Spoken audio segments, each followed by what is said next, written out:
محترم مہمان خصوصی لیفٹیننٹ جنرل ضمیر الدین شاہ صاحب، اور وائس چانسلر، خواتین و حضرات، السلام علیکم ورحمۃ اللہ وبرکاتہ۔ آج اس اعلیٰ سطحی اجلاس میں جب کارواں کو اثر نو منظم کرنے کی بات ہو رہی ہے، میں خواتین کی نمائندگی کرتے ہوئے چند باتیں عرض کرنا چاہتی ہوں۔ قرآن مجید رجالی تفوق کی کتاب نہیں ہے، جیسا کہ عموماً ہمارے علماء کرام باور کراتے ہیں۔ جب میں روایتی طریقے سے قرآن پڑھتی تھی تو میری سمجھ میں یہ بات نہیں آتی تھی کہ ہم عورتوں کو ناقص العقل والدین کیوں پیدا کیا گیا۔ ہم پر وقرن فی بیوتکن کے حوالے سے گھروں میں محصور رہنے کی ابدی پابندی کیوں عائد کی گئی۔ مجھے اس بات کا بھی شکوہ تھا کہ مردوں کو ہمارے اوپر قوام، جس کا ترجمہ اپنے ذہنی رجحان کے مطابق آپ حکمراں، نگراں یا انچارج جو بھی کریں، کیوں بنایا گیا۔ للرجال علیہن درجہ کہہ کر دنیا کے ہر مرد کو، خواہ وہ اخلاقی طور پر کتنا ہی پست کیوں نہ ہو، ہم عورتوں پر تفوق کیوں عطا کیا گیا۔ ترکے میں ہمارا حصہ مردوں سے کم اور گواہی میں ہمارا اعتبار مردوں سے آدھا کیوں رکھا گیا۔ آگے چل کر جب میں نے مسلم عورت کو اپنی تحقیق کا موضوع بنایا تو مجھے عورت کے سلسلے میں ہر آیت اور ہر روایت کی تحقیق کا موقع ملا۔ مجھے یہ جان کر حیرت ہوئی کہ جس عورت کو روایتی ذہن ناقص العقل والدین بتاتا ہے، اسی عورت کو قرآن نے آسیہ اور مریم کی شکل میں تمام مومن مردوں اور عورتوں کے لیے قدوہ یعنی ماڈل قرار دیا ہے۔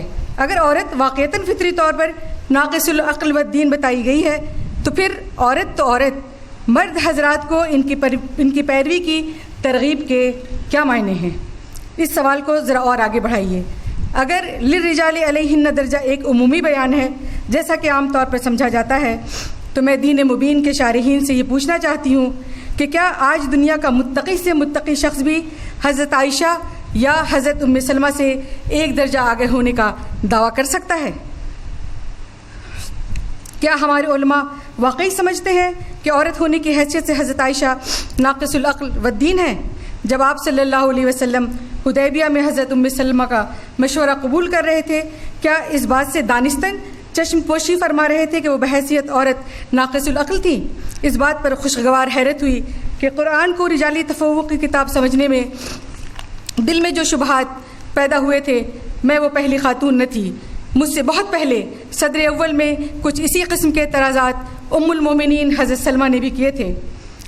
ام سلمہ نے ایک دن رسول صلی اللہ علیہ وسلم سے کہا، اے خدا کے رسول، کیا اللہ صرف مردوں سے خطاب کرتا ہے؟ مفسرین کہتے ہیں کہ اس سوال کے نتیجے میں قرآن مجید کی آیت نازل ہوئی، ان المسلمین والمسلمات والمومنین والمومنات والقانتین والقانتات الی الاخر۔ تب مجھے معلوم ہوا کہ قرآن پر، بلکہ کہہ لیجئے کہ اسلام پر، ہم عورتوں کا بھی اتنا ہی حق ہے جتنا کہ مردوں کا۔ جب میں اس آیت پر پہنچی کہ للرجال نصیب مما اکتسبوا وللنساء نصیب مما اکتسبنا، تو میرے تمام شبہات جاتے رہے۔ خدا سے میری شکایت ختم ہو گئی کہ اب قرآن مجھے رجالی تفوق کی کتاب نہیں بلکہ انسانی مساوات اور حریت فکری کا منشور معلوم ہونے لگا۔ مجھے یہ بات سمجھ میں آ گئی کہ جس کتاب کی بدولت عورت کو اس کی شخصیت واپس ملی، اسے مال کے بجائے انسان سمجھا گیا، اسی کتاب کی رجالی تعبیر نے آگے چل کر عورتوں سے اس کے اسلامی حقوق بلکہ بنیادی انسانی حقوق چھین لینے کی کوشش کی۔ مردوں نے یہ کام تعبیرات کے ذریعے کیا یا جھوٹی تراشیدہ روایات کے ذریعے۔ کبھی گھوڑا، گھر اور عورت کو ایک ہی صف میں کھڑا کر دیا، کبھی انہیں ناقص العقل والدین بتایا اور یہ بھی نہ سوچا کہ ان روایات کی زد آسیہ، مریم، خدیجہ، عائشہ، ام سلمہ پر ہی نہیں پڑتی بلکہ اسلام کا آفاقی پیغام بھی اس کے زد میں آ جاتا ہے۔ حافظ ذہبی نے میزان الاعتدال میں لکھا ہے کہ حدیث کے جھوٹے راویوں میں بے شمار مردوں کے نام دکھائی دیتے ہیں، لیکن ایک عورت بھی جھوٹی روایت کے لیے متہم نہیں کی جا سکتی۔ بیچاری عورتیں خشیت الہی کے سبب ایسا کر بھی نہیں سکتی تھیں، سو وہ پیچھے رہ گئیں۔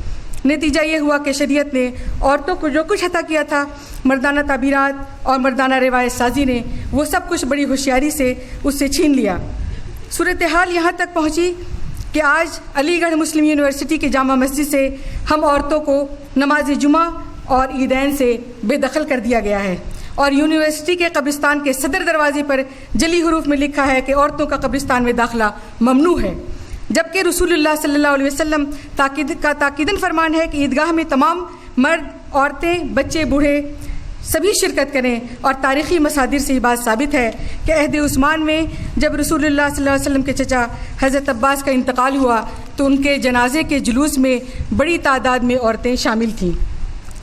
غزالی نے احیاء العلوم میں لکھا ہے کہ جو شخص عورت کے مشورے پر چلے گا وہ جہنم میں اوندھا ڈالا جائے گا. حضرت عمر کے حوالے سے انہوں نے ایک روایت لکھی ہے کہ عورتوں سے مشورہ ضرور کرو لیکن اس کا الٹا کرو کہ ایسا کرنے میں برکت ہے. کاش کہ انہیں معلوم ہوتا کہ حضرت ام سلمہ کے مشورے پر رسول صلی اللہ علیہ وسلم نے اس وقت عمل کیا جب بڑے بڑے مردوں کے مشورے کام نہیں آ رہے تھے. ملکہ سبا کے مشورے پر چل کر پوری قوم آمنت برب سلیمان پکار اٹھی، لیکن پھر بھی عورت سے یہ مطالبہ ہے کہ وہ حسار امور سے دور رہے. روایتی دینداری تو صرف اس عورت کو رول ماڈل کے طور پہ پیش کرتی ہے جیسا کہ مولانا اشرف علی تھانوی نے لکھا ہے کہ لکھنؤ کی ایک بی بی جن کے میاں اکثر کوٹھے پر مجرا سنتے اور زیادہ وقت گزارا کرتے تھے، وہ اس بات پر احتجاج کرنے کے بجائے اتنی تابعدار تھی کہ انہیں وہیں پر کوٹھے پر کھانا بنا کر بھیجا کرتی تھیں. اور بقول اشرف علی تھانوی تمام خلق میں اس نیک بی بی کی تابعداری اور نیک مزاجی کے چرچے تھے. جب تک ہمارے درمیان نیک بیویوں کی یہ نسل باقی رہے گی مردوں کی اصلاح کی کوئی ترکیب کامیاب نہیں ہو سکتی. اور نہ ایک ایسا معاشرہ ہو سکے گا جب ہم پورے اعتماد کے ساتھ کہہ سکیں گے والمومنون والمومنات بعضهم اولیاء بعض. مجھے امید ہے کہ آج کا اجلاس جب ہم امت کے مستقبل کے لیے لائحہ عمل طے کرنے بیٹھے ہیں، مسلم خواتین کو بھی اس جد و جہد میں شرکت کی بھرپور دعوت دی جائے گی. شکریہ. السلام علیکم.